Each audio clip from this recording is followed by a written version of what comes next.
Monday, November 3rd, 2025. Our first item is our land acknowledgement.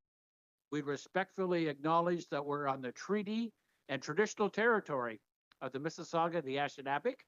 We offer our gratitude to the First Nations people for their care for and teachings about our earth and our relations. May we honor those teachings. Our next item is 30 seconds of silent reflection.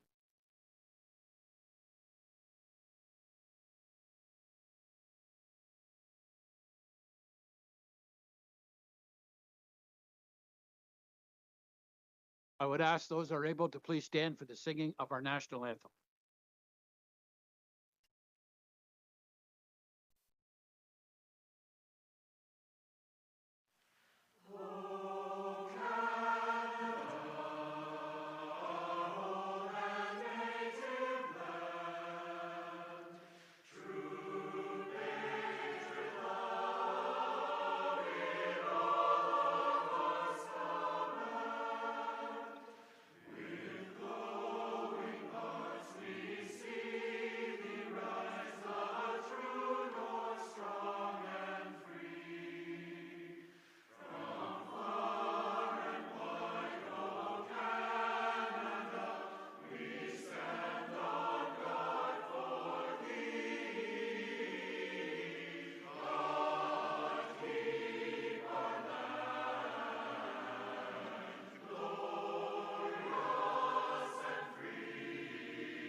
The Council for the City of Peterborough recognizes the principles contained in our Constitution and the Canadian Charter of Rights and Freedoms. I'd ask a member of Council to move the approval of minutes of September 22nd, 2025. Councillor Vasiliadis, Councillor Duguay, comments or questions? We'll go to a vote.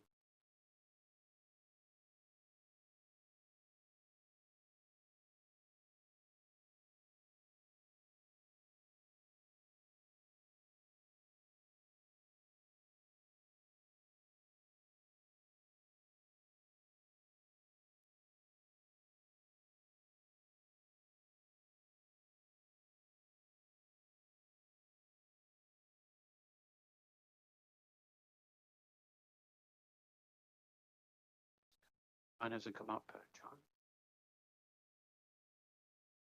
Oh. I just go back to.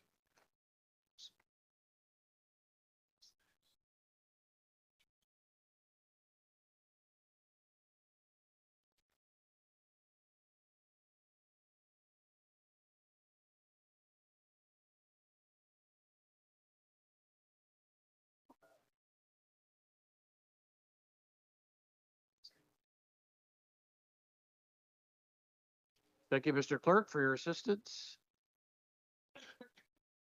There we go.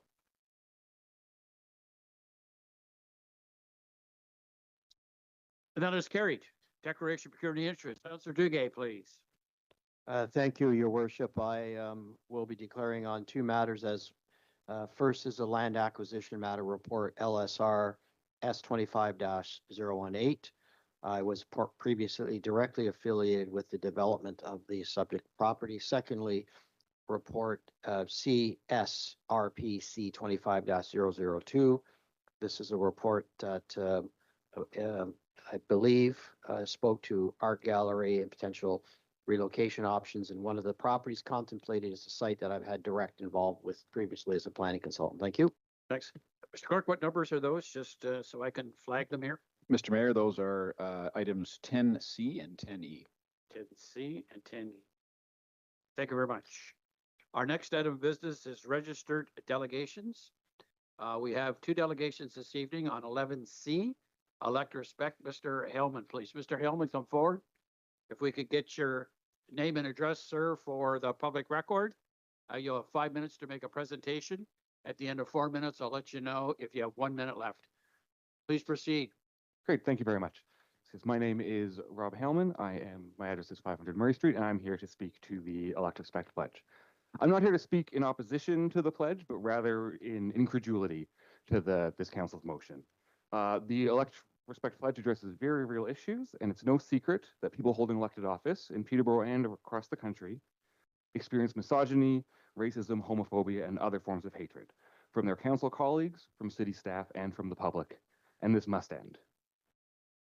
Also, fascism is on the rise, both around the world and right here in Peterborough, and this must be stopped. If the democratic project is to survive, we must find ways to bring more people in, to restore capacity and faith in public institutions, and to hear and give weight to marginalized voices in the halls of power. And the specific calls of the Elect Respect Pledge do work towards these goals. I'm aware that Halloween was just a couple days ago, but if you'll indulge me, the calls are coming from inside the House. The 11 of you do not need to pledge to treat others with respect. You need to treat others with respect, and you have failed at this task. You do not need to pledge to reject and call it harassment, abuse, and personal attacks. You need to reject and call out abuse, harassment, and personal attacks, and you have failed at this task, and I could go on. Each of you has been free since June to sign the Elect Respect Pledge as an individual, and it's not lost on me that only one among you has chosen to do so. Instead, a majority of council seems to see it appropriate to engage in or tolerate the exact behavior that the Elect Respect Pledge calls on you to condemn. I won't speculate as to your motivations or your intentions. I can only speak to your behavior. The most egregious example, of course, is the mayor's conduct leading to the recent Integrity Commissioner's report and council's response to that report. In both public and private, the mayor has intimidated and bullied members of council. In the public instance, issued a very hollow apology, and in private, seemingly not done that. And council's response was to do nothing, not even issue a reprimand or words of condemnation. This was an opportunity to address concrete, confirmed instances of disrespect that you profess to be concerned with, to reject and call it harassment, abuse, and personal attacks, and to hold each other to the highest standards of conduct. You deliberately and explicitly chose not to do so. Even last week, in the debate of this motion, the mayor felt it necessary to make comments that seemed to me to be continued justification of that same conduct. And last week, even immediately after endorsing their Elect Respect pledge, disrespect was openly on display during the planning meeting. The example that most is in my mind is when there was a seemingly baseless accusation that Councillor Burke was having amendments ghostwritten. The quote, "Did you type that up now yourself?" as a comment from the chair to a member of council. More broadly, it's evident to me that there is a willingness to endorse this pledge, but not to change conduct.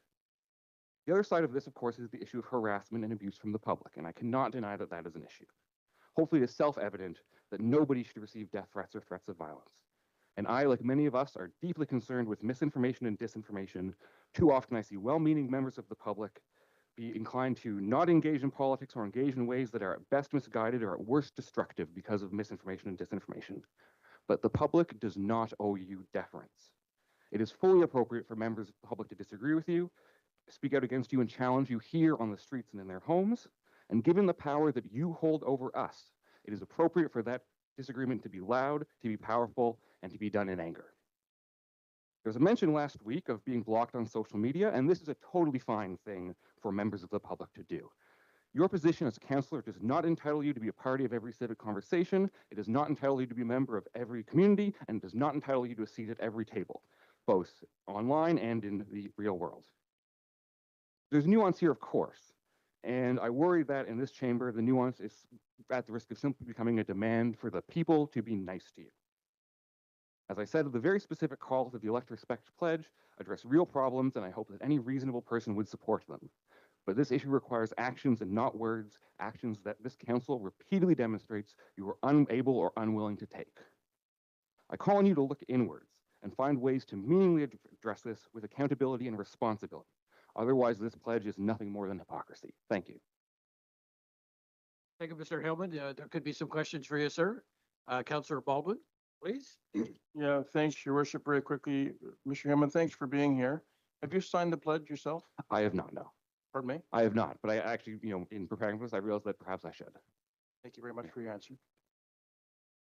Any further questions? Thank you very much, sir. Okay, thank you. We next have Evangeline Robbins, please. Welcome. Can we have your name and address for the public record? And you'll have 5 minutes to make a presentation. Please proceed.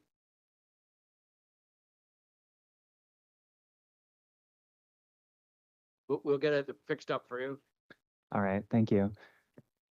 My name is Evangeline Robbins, and I live at 90 Murray Street in Peterborough, Ontario. I'm here to echo the points made by Mr. Hellman in not telling you not to endorse the Elect Respect Pledge, but proposing my own incredulity towards it.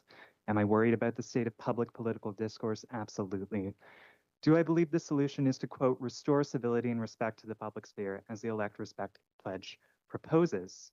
Not really, because I'm not sure it ever existed to begin with. Lest we forget the Shawinigan handshake or our former mayor's legendary rebuttal to an attempt by certain parties to, quote, arrest members of the Peterborough Police Service, I think it's fair to say that politics is an arena of heightened emotions and short tempers. That much seems continually evinced by the comments of our very own mayor to his colleagues, which, for a generous portion of this term of council, have made him somewhat of a fixture in the headlines of news outlets the city over. Indeed, the comportment of pretty much everyone around this horseshoe has run the gamut from self-serving to generally indecent in this session of council, to say nothing of the dubious procedure so endemic to certain chairs' committees. It strikes me as a bit ironic, then, for members of council to lecture the public about their comportment. It's not that the abuse and discrimination against elected officials is not a pressing and public concern, it's that this concern rings hollow when our own council makes such a lamentable example of themselves. Earlier this year, you collectively voted to forgo any sort of discipline towards the mayor for threatening and bullying his colleague in council chambers over the Bonnerworth Park redevelopment plan. As far as we know, there's a further outstanding integrity commissioner's report still open over the mayor's use of a racial slur in a Trent University classroom. Hypocritical, don't you think, to commit to, quote, treating others with respect in all spaces, public, private, and online, when this is the example of decent behavior you submit. It's my understanding that we don't tell people we respect, that we are going to carve them like dinner fowl. I didn't know we demonstrated respect by routinely interrupting one another to throw petty barbs instead of talking about policy. Given that fact, I'm compelled to ask, are you really the models of integrity we should be looking towards? Surely if City Council wants to adopt these operative clauses in principle, they should at least hold themselves to their own standard. Granted, I think the previous delegate has done a sufficiently good job at driving home the rank hypocrisy of this motion. So what I would instead like to ask is, at what point does this become a case of crying wolf? Because while misogyny and harassment and death threats are serious and are not by any reasonable measure examples of respectful debate, I worry that the language this motion employs paints with a brush too large as to be meaningfully useful at accomplishing the very thing it sets out to achieve. Criticism is not the same thing as personal attacks, and to conflate the two runs the risk of aborting our ability to respond meaningfully to the former and identify actual instances of the latter. One of the most integral pillars of good faith debate is the protection of dissenting speech. Disagreement is an unavoidable facet of politics, especially at the municipal level, and I worry that to target ideas so nebulous as, quote, disrespectful dialogue, negative commentary, and toxic engagement, as this motion does, gives too much allowance to council to disregard any instance of passionate dissent as petty harassment. But let me tell you something, people are going to disagree with you, and they're not always going to be nice about it. Frankly, I don't think it's the job of the public to coddle members of council, considering you all signed up to be here. I'm not saying that elected officials should be forced to endure abuse or situations in which they might be subject to genuine harm, but as public-facing figures, we must all concede that people might not like us, either professionally or for personal reasons, and that our jobs require us to not succumb to those petty impulses which cause us to call names or hurl obscenities, no matter our intent. Respect, unlike Georgia Water, is a two-way street. But I think this motion and the campaign it seeks to endorse confuse it for respect for dignity. I think people should be entitled to be treated decently in council chambers or the campaign trail, regardless of race or sexual orientation. None should be discriminated against in this, their place of employment, on the basis of gender, ethnicity, or belief. You have 1 minute. But I don't think that this is the same thing as respect, nor do I believe that respect is intrinsically owed to our elected officials. Dignity, sure. Professionalism, too. Politeness, even, most of the time. Respect, however, must be earned through action, not titles alone. And forgive me for saying so, councillors, but your policy record does not instill in me a sense of respect for all of you. While I'm sure you're all pleasant people, as so many of you have demonstrated to me to be, I won't deny it frustrates me to see you continually vote in favor of increasing police spending while continually kneecapping transit, the arts, and social services. It does not incline me to respect you when you cut funding for the Trinity shelter despite the number of people living out rough in the cold. That does not give me free license to threaten or harass you, but I will fight like hell to preserve my right to let you know it. Lest we forget, Council already has mechanisms to deal with internal harassment when you actually decide to enforce them. And at the point that members of the citizenry are sending you death threats, it's my understanding that should be left for the police to handle, and not a notice of motion at Council. At the I'll start- let you finish your thought. Your time's up. But Thank if you you. want to finish your thought, I'll give you some leeway here. At the start of every meeting, the city recognizes the principles contained within the Charter of Rights and Freedoms, a document which enshrines legal protections on the basis of gender, sexual orientation, race, and religion. I struggle to that effect to understand what aspect of legal and procedural precedents this motion addresses, which you have found lacking. By all means, approve this motion, but do not think you can use it as a cudgel to silence dissent. I'll end my time by reiterating that if Council is to adopt this motion, I say if nothing else, you would better hold yourselves to it. Thank you very much. There could be some questions. Questions? Thank you very much for your presentation this evening. The next item is on the agenda is number 9. Consent items, reports to be approved on one motion. Does anybody want to talk to 10A? 10A? 10A? No?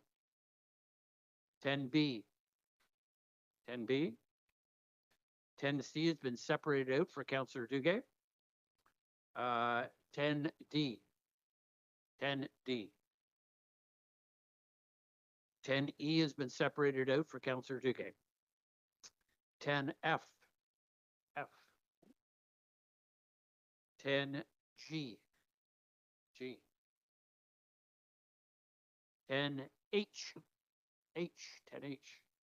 10H. Councillor Crowley. 10I. 10J. 10J. 10K. 10K.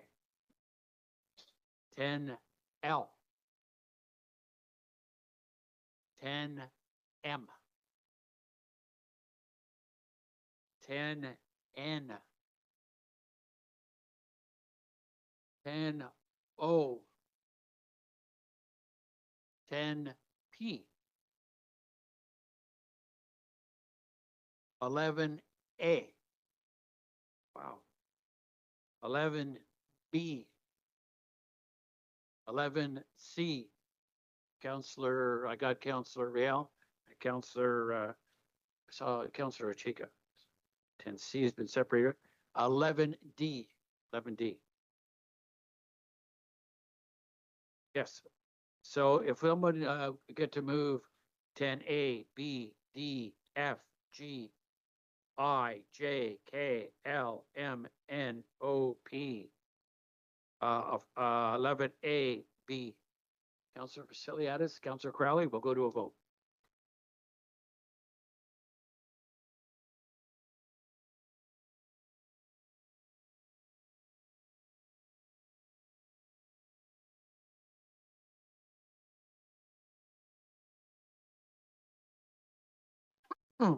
Excuse me.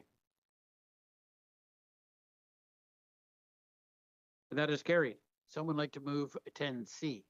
Councillor Baldwin, Councillor Parnell, comments or questions? We'll go to a vote. Councillor Duguay has declared an interest on this one.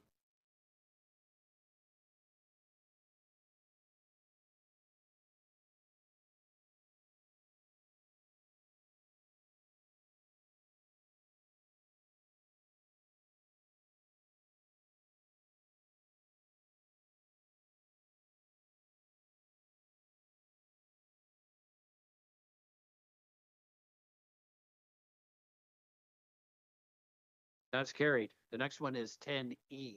Councillor Duguay declared on that one. Someone move 10E. Councillor Hickey, Councillor Beamer, comments or questions? Go to a vote.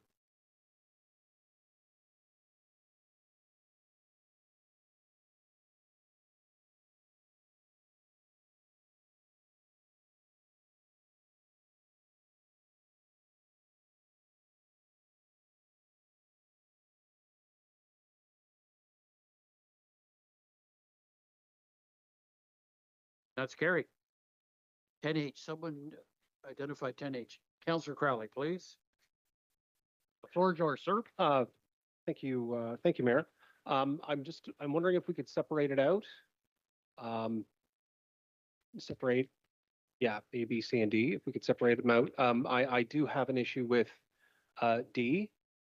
After discussions with staff, it does look like the only issue might be that it would create a new committee. It would create extra work for staff, extra work for the clerk's department. We'd have to hold another committee meeting.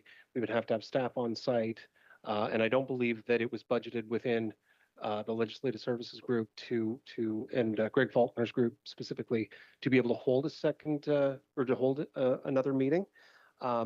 So I'm just, it would also inject council into a process whereby it could hinder them being able to do the work that they need to do. I think that it's a very important report, and having housing, identifying which housing could be used for the missing middle, low income, that's a fantastic job. And I just fear that we're sort of digging our hands into the pie a little bit too much, and we should let them do their work and then they can report back as need be. So those are my comments. I don't know if I can ask staff. So I just want to get a seconder here. Councillor Vasiliadis. Continue, Yeah, Councillor thank Crowley. you. So I don't know if I can talk to Commissioner Potts because it's his department. I don't know if he can give us a little Yes, bit more Mr. Potts, information please. about D and sort of the troubles that we see with. Provide with some that part. clarity for us, Mr. Potts. Thank you, Your Worship. And the councillor's first point is a legitimate one to consult with the clerk. And that is that it would be essentially establishing a committee comprised of members of council plus one staff member. So it would be a meeting to which the open meeting rules apply. Nobody budgeted for that. But I think more to the practical point, the policy that council is proposing to adopt tonight is the policy. And it involves on one side of the line, staff doing research and advice, and on the other side of the line, all of council approving matters as they come forward. And I would add that there is, if and when it's relevant and appropriate, there is another process for information sharing, and that's through the portfolio chairs bylaw. So, for example, from time to time, if Mr. Faulkner flags an issue that might be of interest to the housing and homelessness portfolio, Mr. Faulkner can be invited to the commissioners' meeting with those particular portfolio chairs. So council actually already has a process in place that I think would get more specifically and appropriately, frankly, to the information sharing issue. Thank you. Great, thank you, Commissioner. And yeah, I think that's pretty important, and it's not trying to exclude anybody. I think it's more or less letting them do their work when they flag something, when they come across something, they can let the chairs of housing and homelessness know, and it doesn't involve us getting staff. Yeah. Yes, sir. You want, if we could bundle A, B, and C, and it's D, you want it separated out. Is that correct? Absolutely. Yeah, that Okay, would be so that would maybe be fair. That would be fine. You moved and Yes. Councillor Vasily had a second. How be we have a vote on A, B, and C, and then we can deal with D. Sounds good to me. Is Thank that you, sir. okay? Yep. Thank you, sir. Well, we'll do that, and then I'll get back to the speakers list on D. I have Councillor Riel and Councillor Burke. So we're dealing A, B, and C under a vote.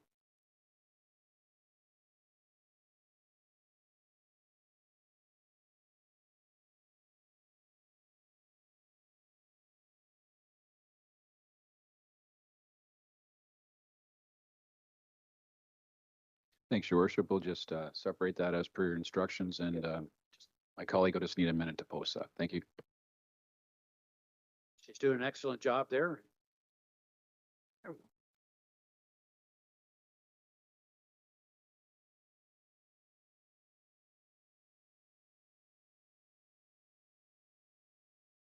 A, B, and C carries. We'll now go to D, which has been separated.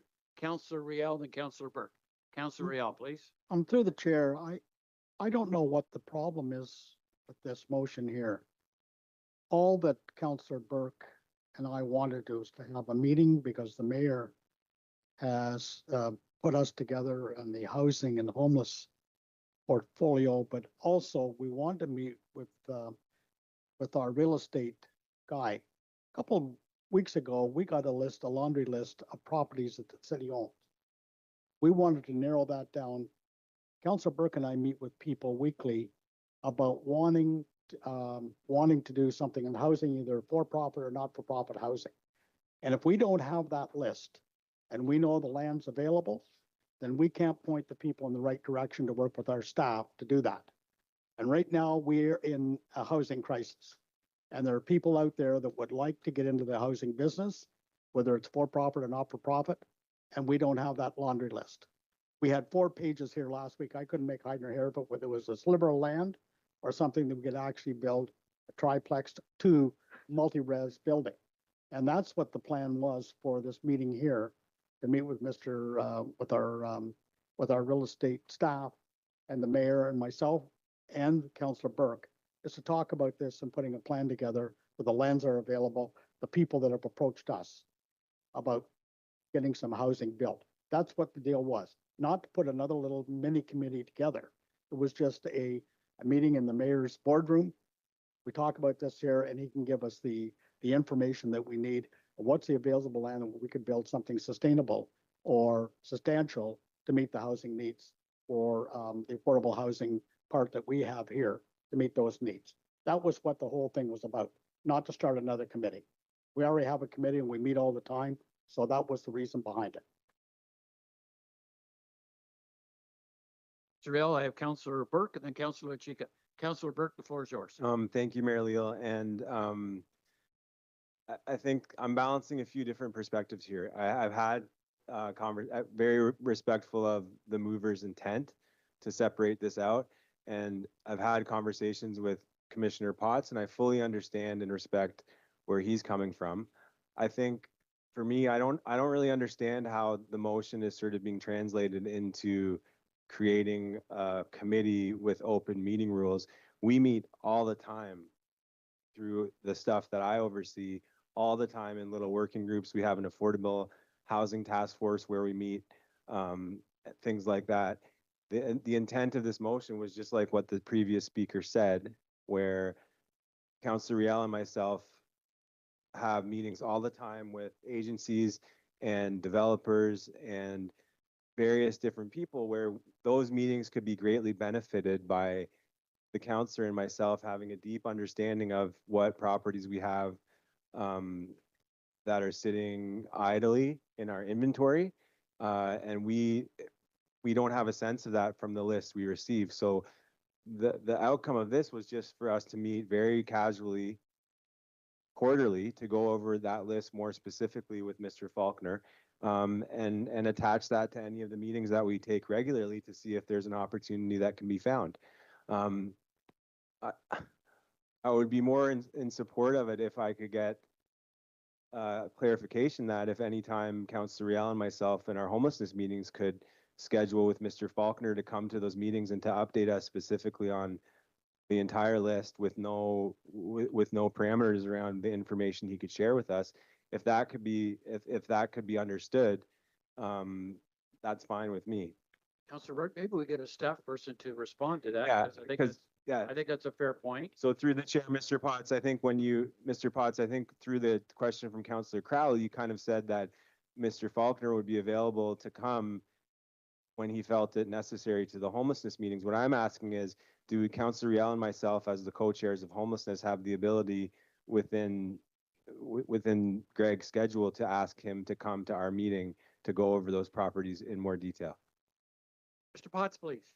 Thank you, Your Worship, and apologies. I am catching up to the motion because there was no discussion before the motion was introduced in respect of the report that I wrote. Just take your time, sir. So, yes, I've mentioned that the portfolio chair's bylaw, unless council wishes to establish a committee of council to which all the open meeting rules would apply, which I don't understand that to be council's intention or individual members of council intention. The alternative for information sharing, and very specifically, as I recall, I think it's section 11 of the portfolio chair's bylaw, no direction from council to staff, information sharing, what a commissioner identifies as confidential, for example, can be shared through the portfolio chair's bylaw process. So that would involve a commissioner, perhaps Mr. Latham, flagging and getting in touch, and you can contact Mr. Faulkner directly Is there anything of relevance to bring up at our portfolio chairs meeting would be a legitimate question. I just want to be clear though, the very work that is being discussed right now, and that is paring down the list, that's the work that Mr. Faulkner is trying to accomplish in a 7.43% proposed budget without any administrative support at the moment, relying on other staff for support. He needs to be able to get to the work. And when the relevant information is available and could be helpful, I think it's a conversation initially between Mr. Laidman and Mr. Faulkner directly. I don't need to be involved. And he can be invited at Mr. Laidman's request to those meetings. Thank you. Councillor Burke? I worry because in our homelessness meetings, there's the information we seem to discuss is very siloed. So we discuss very specific information, and we've had issues in the past when we've tried to sort of cross those divisional lines into other divisions of the city that are also affected by homelessness. My question through you, Chair, to the commissioner is how does this motion automatically constitute a committee and open meeting rules? Because we've met numerous times in this way. We met on the arena, we've met on the arts, we've met on the affordable housing task group, and those are informal meetings like what's being proposed that have not been subject to those open meeting rules. Mr. Potts, please. Mr. Chair, I can only speak to what the Municipal Act contemplates, Section 238. Excuse me, and what's proposed in paragraph D. And as described, the group would be at least 50% of the members would be members of council. The open meeting rules apply, and that's the opinion that I've given. Thank you. Councillor Burke, you still have the floor. Yeah, those are all my questions. I mean, I don't know how to handle this. I think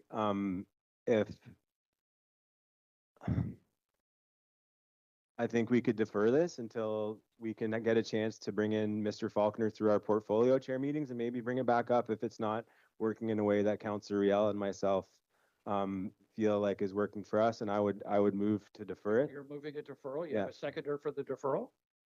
Councillor Riel. We'll start a speakers list speaking to the deferral. Thanks. Councillor Chica, I have you next on the list. Do you want to speak to the deferral? Deferral? Yes, thank you, Your Have the Worship. floor. Thank you, Your Worship. Through you, speaking to the deferral, I support this because I'm just surprised, considering our housing and homelessness crisis and the fact that we have two councillors that are so highly committed to doing the analysis necessary to troubleshoot this and to truly establish a strategic approach to our city and to properties, to different ways, to thinking outside the box in terms of addressing affordable housing, addressing housing and homelessness. So I would think that as counselors, we would want each other to have the supports we need. And sometimes it's an occasional meeting with a director in another division. I think the danger that we can get into as a council and as staff is to becoming too siloed.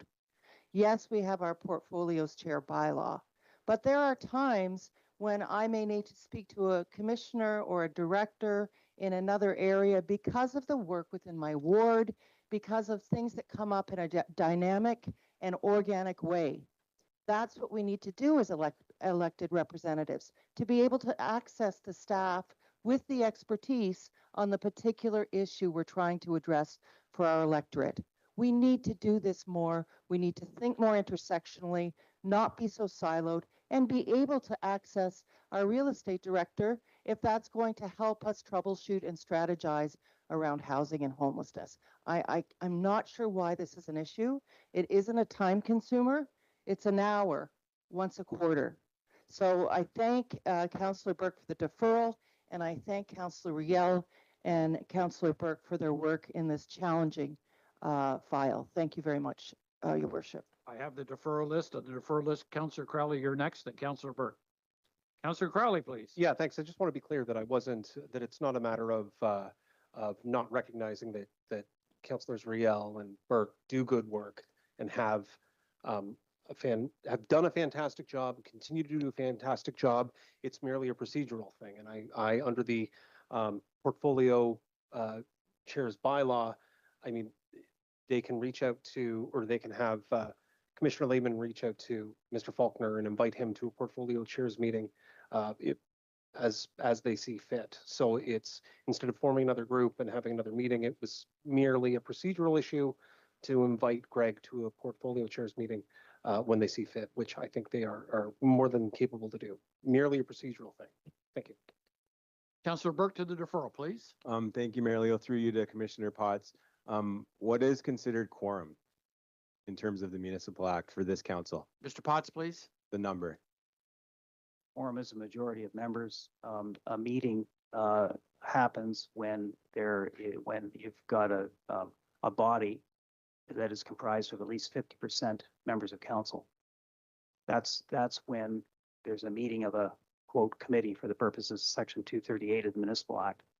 And so, to the earlier examples that I'm not familiar with, there may be other questions to be asked in other circumstances, but this is the one with which we were presented off the floor at the meeting. So that's the one I was speaking to. Okay. So Councillor just Burke, continue. thank you, Mayor Leo. And so through you, I guess that's the point that I'm confused by, because what is being presented here is that myself, Councillor Riel, Councillor Parnell, and the mayor meet with Mr. Faulkner, and that's 4 people. And so I just looked at Section 238 of the Municipal Act, and that is attached to that. One of the definitions is that a quorum must be present, and I'm only counting 4 of us.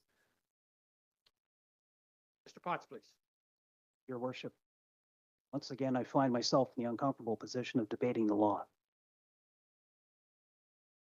There are two related but distinct issues.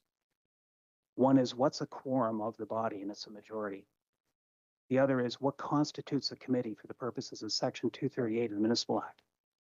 And when you have a group, as I count, I think it's at least 5 members, 2 sets of portfolio chairs plus the mayor. It could be just 2 portfolio chairs and the mayor. As presented, the majority of the members of that body that would be established, would more than 50% would be members of council.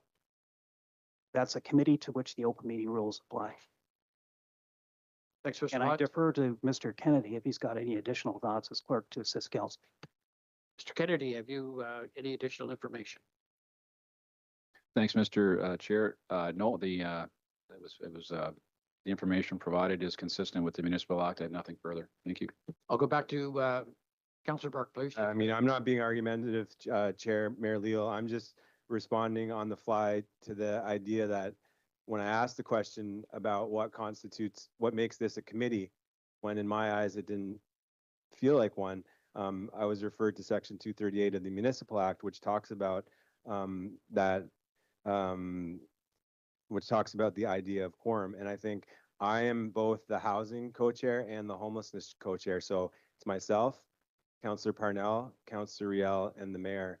And to me, in my math, that's not quorum. But I'll leave it there. Councillor Baldwin, please. Oh, sorry. Did you have your hand up? Councillor Baldwin? Am I the next speaker? You are on the deferral. Did we call the question? Well, that takes precedent. We'll have a vote.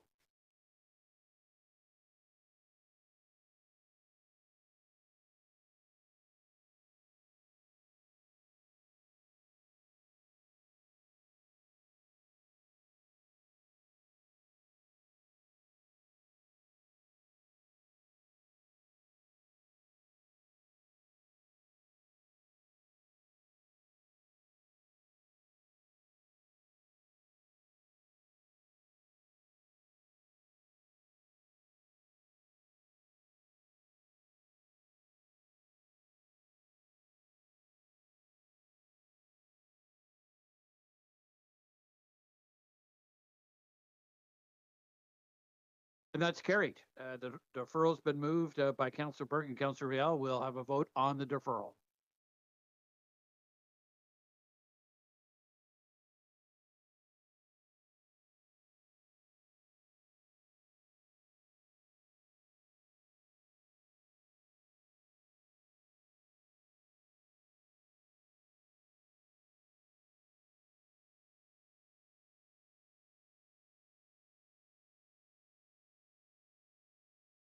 And that the roll has been carried.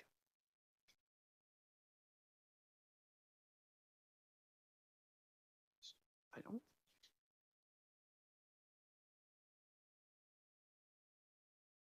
Next item is 11C. 11C. 11C. Councilor Chica, 11C. Thank you very much, Your Worship. For the reasons I stated last week at General Committee, I will be recusing myself from debate and the vote on this item. And I signed on to elect respect back in June. I'll be leaving chambers and coming back as soon as the vote is complete. Thank you. Thank you. Any further comments on 11C? 11C, someone like to move it? Councillor Duguay or Councillor Purnell? Councillor Duguay, seconder. Any further comments? We'll go to a vote.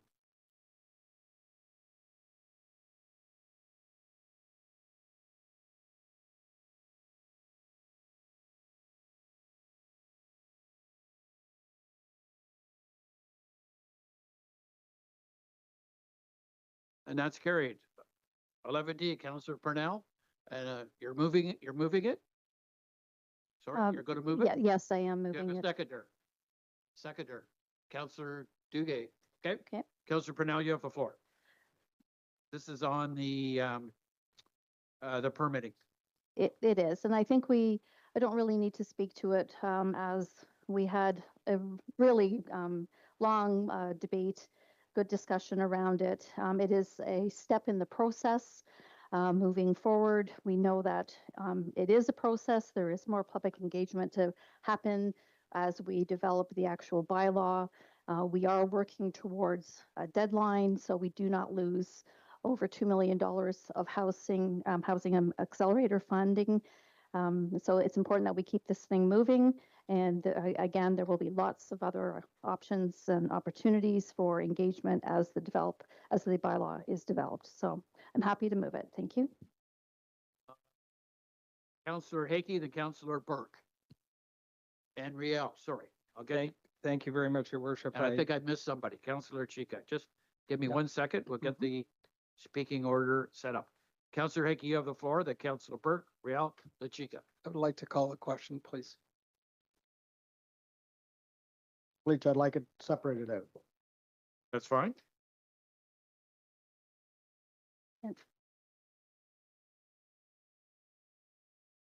There's been a question put that we called the question. We'll vote on it first.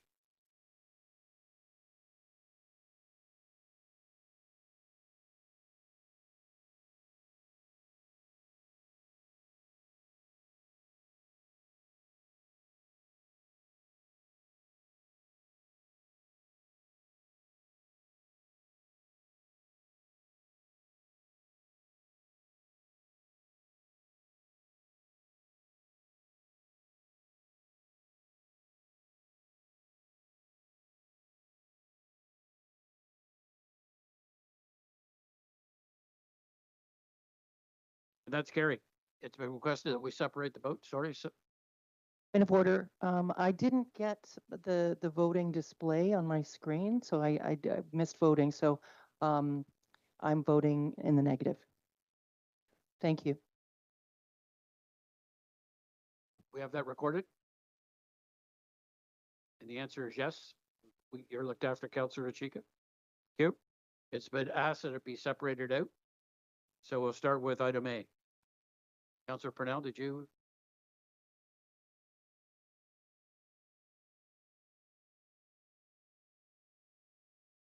Clerk, just to give me some guidance here. Thanks, Your Worship. The question's been put and So support. we'll just go to a vote on all of them then. Was put in the affirmative to move to the vote, Your Worship. Okay, so we're going to the vote. Thank you, Councillor Purnell.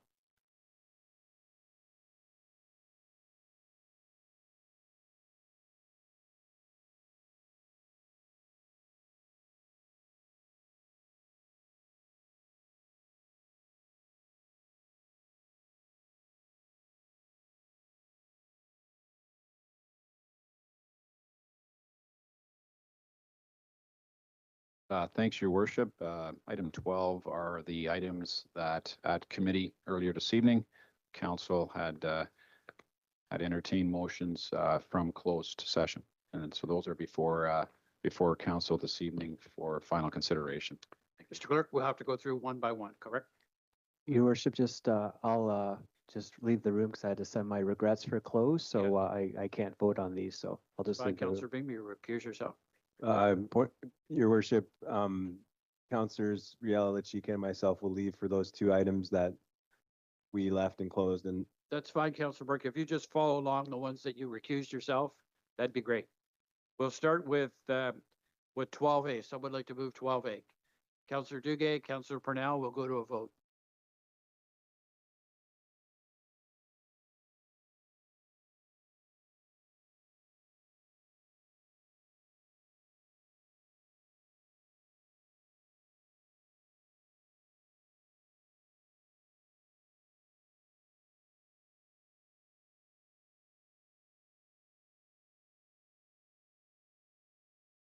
That's carried. 12B, Councillor Purnell, Councillor Baldwin.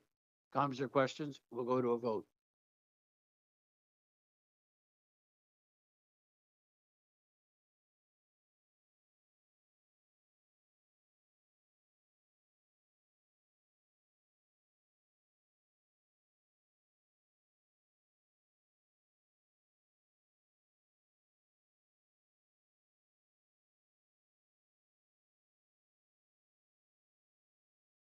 And that's carried. 12C, I think, is the first thing, Councillor Burke, on the ombudsman. Okay. Someone like to move it? Councillor Duguay, Councillor Purnell. We'll go to a vote. I'll just wait till you recuse yourselves.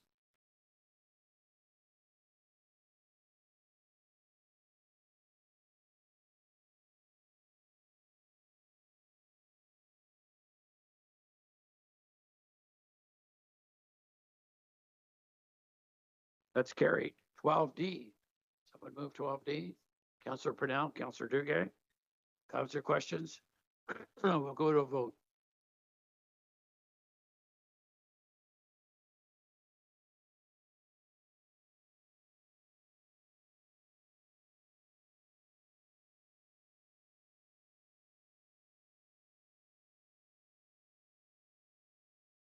Wait.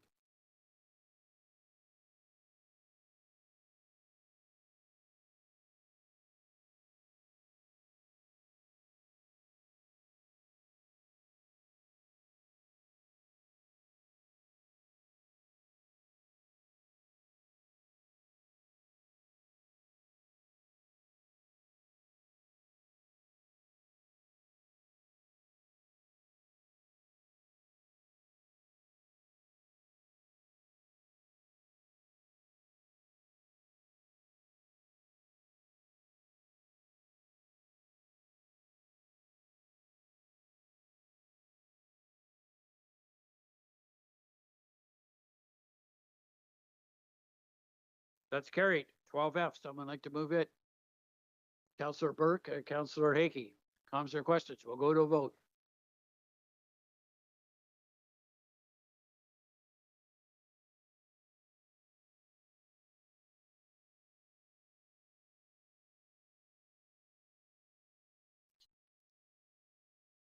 That's carried. Yes, please. Councillor Crowley, we're just bringing Councillor Beamer back and then you proceed, sir. Thank you, sir. You could Councillor Crowley, you could short up your notice of motion if you want. Well, I think it's, Go yeah, ahead, read it if you want to read yeah, I think I might read it because I think it all matters. Councillor Vasiliadis will second it, so proceed. I'll do that speed reading thing. Okay. Whereas municipalities across Ontario are required to maintain a police service, and whereas municipalities across Ontario are required to constitute a municipal board to have policing responsibility for the municipality or enter into a written agreement for an alternate provision of policing services, and whereas the city of Peterborough has constituted a municipal board, whereas municipalities across Ontario with police service board are required to ensure adequate and effective policing is provided in the area for which they have policing responsibility, in accordance with the needs of the population in the area and having regard for the diversity of the population in the area. And whereas police service boards within municipalities where court proceedings are conducted are required to ensure the security of judges, other judicial officials, members of the public participating in court proceedings, ensuring the secure custody of persons in custody who are on or about the premises, including persons taken into custody of proceedings. And whereas the provision of court security is not part of providing adequate and effective policing, and whereas the cost of providing court security is a cost of the municipality, regardless of whether all matters originate within that municipality. And whereas municipalities across Ontario are required to have and maintain critical infrastructure, including appropriate police facilities and equipment, to ensure adequate and effective policing is provided. And whereas municipalities across Ontario are experiencing increased police operating and capital costs directly related to new compliance and operational standards required under the Community Safety and Policing Act 2019. And whereas these costs stem from provincially mandated requirements, including training, certification, technology, reporting, and staffing obligations necessary to bring local police services into compliance with the Act. And whereas municipalities have no discretion in implementing these measures and limited ability to absorb the resulting financial pressures within existing budgets. And whereas policing is a provincially legislated responsibility, yet municipalities are bearing the brunt of the costs to implement provincial mandates. Therefore, it be resolved. The Council requests that the Province of Ontario provide targeted financial assistance to municipalities to offset any additional costs that are directly and demonstrably incurred as a result of compliance with the Community Safety and Policing Act 2019, and not general increases to police budgets.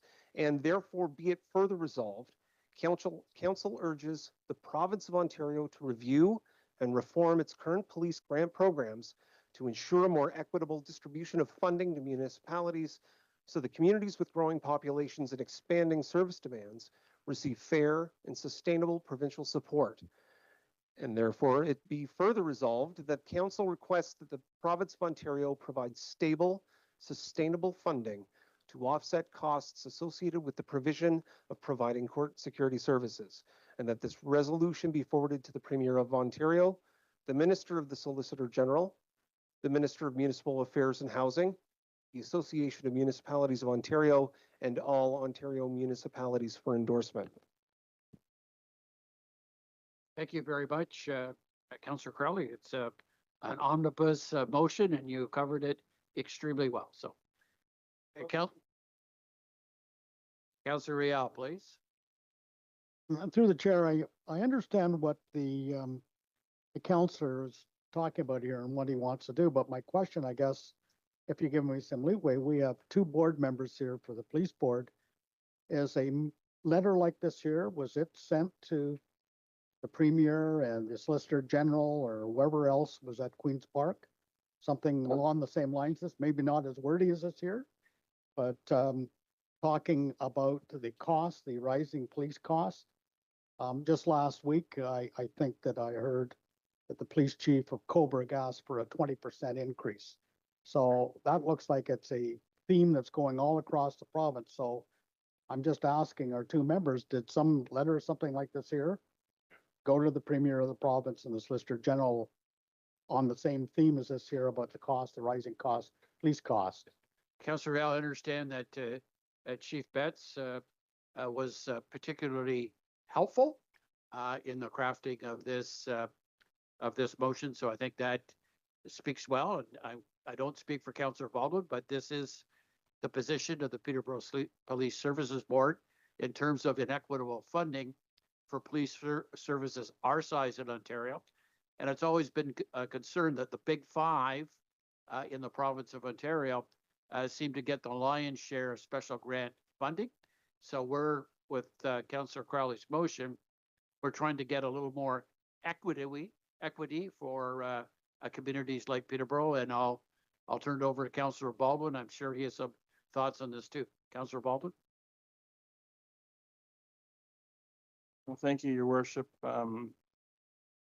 There are the Big 12 in Ontario. I think the question through you, Your Worship, or through Councillor Beamer was, Did the board authorize this? The board did not authorize that. Have we discussed things like that at board meetings? Absolutely. Councillor Crowley did reach out to me for some input, and I suggested to him at that time that he contact Chief Betts. Thank you. Thank you, Councillor Baldwin. Councillor Crowley, please. Yeah, I just wanted to speak to it a little bit now that my thing's working Not here. done yet. Uh, I think I I'm still- sorry, Oh, I'm you still sorry. speaking? I apologize. Councillor Hill. Sorry, Councilor. Go ahead. The reasoning I was asking the question, and I understood that the police chief had an input in this here, but I mean, the point that I'm trying to make, I understand, and I sit on enough boards, the fiduciary duty that the counselors have on the board. The point that I'm trying to make is I feel the police board should have been one of the ones that authored a letter stating the fact, yes, we know the rising costs, and we have a fiduciary duty, but these costs are getting spiraling out of control. And for us to keep a police force, manned and ready to do the job. That's what the question I was asking. Did a letter authored by the police board go to the government of Ontario, not just from this council here? But I think that the police board should be also sending a letter to whoever it is in Queen's Park, the Premier, the Solicitor General, whoever it is, the concerns that they have with police costs and spiraling costs, and perhaps that would be the impetus for the rest of the municipalities in Ontario, the 444, or the amount of police forces that we have, are saying to the Premier of the province, it's all right you to make the rules, but the taxpayers are paying the freight here, and this, what you're proposing or what you're making us do, there has to have a sober second thought and a look at what's going on here, because this is not sustainable. And double-digit increases every year to police costs is driving, our end up on the budget. So that's the point that I was trying to make. Not against what Councillor Crowley is saying here, but I think there should have been something coming from the police board, even though the police chief had an input in this here. I feel that something should have come from the police board. I That's the point apologize I'm for trying my to make. math. It should have been 12, and I said 5, so I 7 out, but Councillor Baldwin's right. Councillor Crowley, then Councillor Baldwin. Thank you, Chair. I think Councillor Riel hit the nail on the head. Costs are rising, especially when it comes to policing, and we have a lack of jurisdiction when it comes to paring that down ourselves. We have to sort of ask, the chief if it's possible, if he can come back with a lower number. And I think with the new Police Act, especially with the sort of nebulous adequate and effective policing, a lot of this came out from the police budget information session that was shockingly low attendance by the municipality. I was shocked how many people didn't show up, but it was fascinating, some of the information. One of the things that Chief Betts showed was a chart that sort of broke down what he was asking for, what our local police service required, and then there was a second number that was, this is based on the legislation in the new Police Act, and this was adequate and effective policing. And I mean, if the province is going to tell us that we have to have a police force, yeah, absolutely, we need one. But if they're going to tell us that we have to fund it, they can't keep coming to us and saying, well, we're going to add this on and add that on, and we're just going to add this on. It's unfortunately, we've already heard tonight from delegates that there's issues with the community and our support of the police budget, which is really either a black or white thing. Either we say yes or we say no, and then roll the dice. So that's sort of where this came out. I did reach out to Chief Betts and I did say, here's what I'm thinking. We need to get the province on board with this. If they're going to legislate something and tell us to spend money, then they should help to foot the bill. So thank you very much, Chair. And I would suggest, Councillor Crowley, maybe a slight amendment, the resolution also be forwarded to the Peterborough Police Services Board. You could add us in it too. That'll go to Councillor Baldwin. Absolutely. No, Your Worship, that was going to be my suggestion. Just for the councillor to my left, some information. Our board does belong to the Ontario Association of Police Services Boards. We meet quarterly at least, and they're an advocacy group between all the boards to which we belong, and they send a lot of correspondence on behalf of all of the boards. The Section 31 boards, which are the municipal boards, as opposed to the Section 10 boards, which are the rural boards. So I'm sure that's been done, but I was going to suggest, Councillor, if you wanted to include sending this to Mayor Tendachet, our board will look at it at the next police board meeting. Thank you. Thank you, Your Worship. Yeah, so that's slight amendment to Police Services Board Chair Mary Tindushin, as Councillor Baldwin suggested. Councillor Vasiliadis, you're fine with that? Okay. Any further comments or questions? We'll just get that little amendment added to it, and we'll have a vote.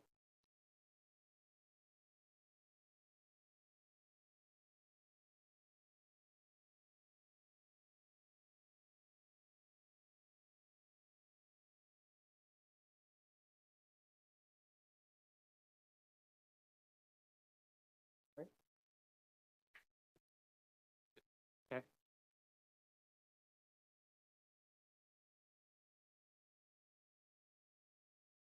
Councillor College been added, so we're okay?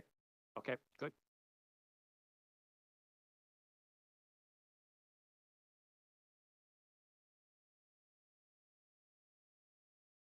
That's carried. Approval bylaws, bylaws number 25-120 to bylaw 25-123. Someone like to move it? Councillor Duguay, Councillor Baldwin, comments or questions? We'll go to a vote.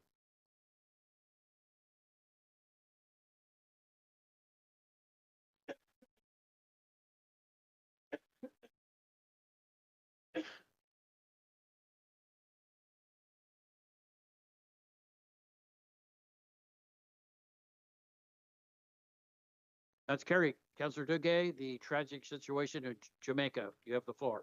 Thank you, Your Worship, and to colleagues and to those in attendance. I'd like briefly to speak to our city's relationship with the country of Jamaica, our city's relationship with St. Elizabeth Parish, our city's relationship with Black River, the parish's capital, and our city's relationship with Treasure Beach, one of the coastal communities found in the southwest part of the island.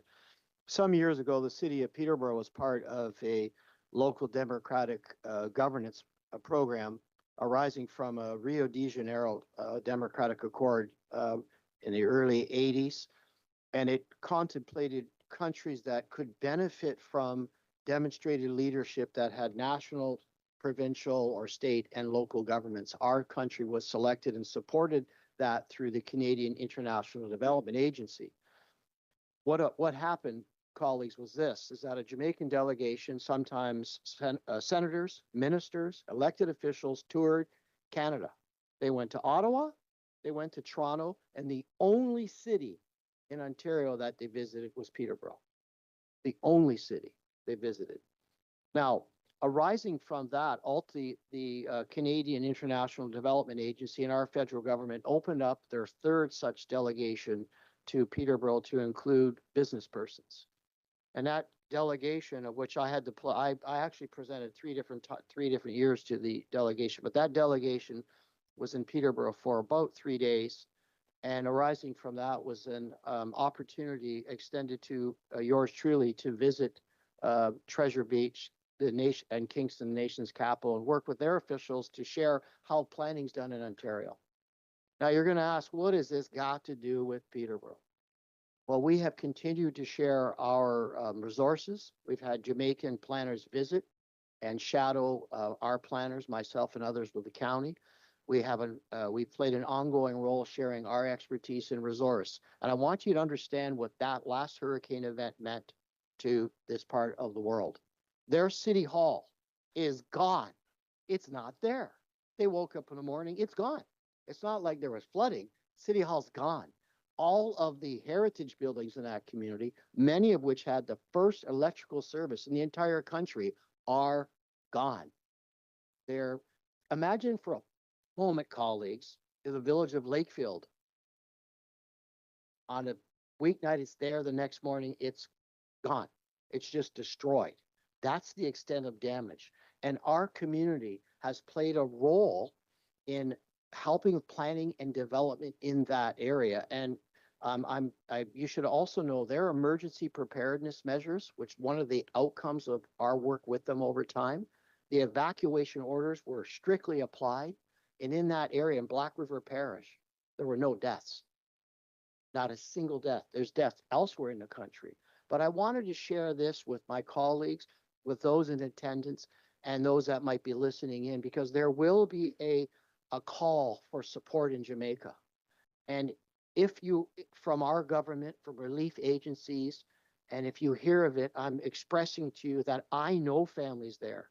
I have friends there, and they desperately need our help. And one organization that we could consider, or I'd ask my colleagues and community consider, is Breads, which is an organization that's founded in the very heart of Treasure Beach, and they exist to provide community development and sustainable development, and they're supporting their residents. Happily, that building has reopened. I have no idea how they did it, although it sits on a high point in a flood area, but it is reopening, providing foods, shelter, and relief, and it's becoming the center for that part of our country. Your worship, I appreciate the opportunity to share this with my colleagues and community. Again, just in perspective, many of their buildings, many of their homes, they're just not there. They're gone.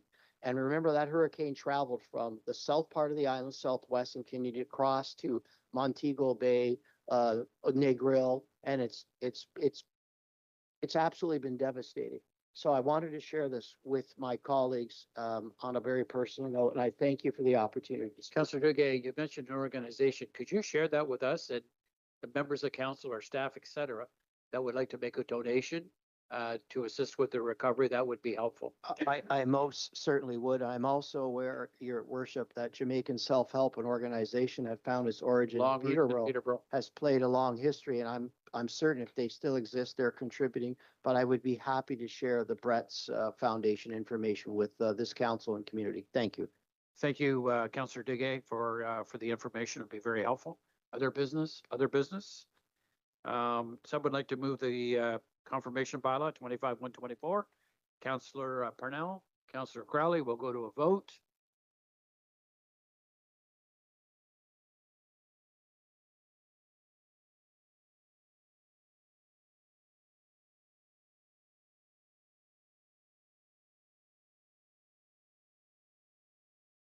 That's carried.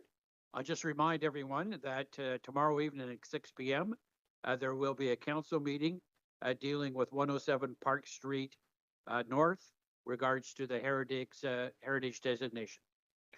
Someone like to move adjournment? Councillor Burke, Councillor Crowley, we'll go to a vote.